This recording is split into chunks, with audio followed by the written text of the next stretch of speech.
सांगा की तुम्ही या ठिकाणी आल्याच्या नंतरनं या ठिकाणी किती लोक साधारणपणे वृक्षतोड करत होते आणि ते कोण होते? या ठिकाणी ज्यावेळेस आम्ही आलो तेव्हा 4 लोक या ठिकाणी होते.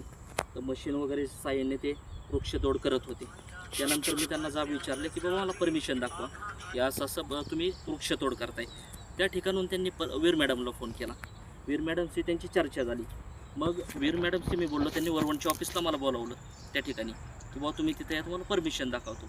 त्याच्यानंतर 1 तासभर त्यांनी फोन माझे उचलले नाही आहेत. वीर मॅडमने उचललं नाही, काळे साहेबांनी पण उचलले नाही आहेत. आणि त्याच्यानंतर 1 तासाभरानंतर मी त्यांना थांबा बोललो, ते थांबले नाही आहेत. सगळे लोक इथून पलायन करून गेले निघून, ट्रॅक्टरवाले. त्या ठिकाणी 2 टेलर 1 ट्रॅक्टर त्या ठिकाणी हजर होते. त्या ट्रॅक्टरचा काही नंबर वगैरे तुम्हाला हो. सांगता येईल का? ट्रॅक्टरचा नंबर आहे माझ्या मोबाईलमध्ये, शूटिंगमध्ये केलेला आहे तो नंबर. ऑलरेडी आता मला तोंडी सांगता यायचा नाही. ट्रायली नंबर आहे का? ट्रायलीला नंबर नाही. आपण तो जो काही नंबर आहे किंवा तो जो काही व्हिडिओ आहे ते आपल्या प्रेक्षकांसाठी आपण दाखवणारच आहोत. त्यानंतर तुम्ही मला हे सांगा की ज्या पद्धतीने इथं आता थोडेसे लाकडं त्या ठिकाणी मोठं एक लाकूड त्या साईडला दिसतंय, त्याचबरोबर हे जे आपण आपल्या पाठीमागं बघतोय या ठिकाणी मोठ्या प्रमाणावरती एक ढीग पडलेला आहे.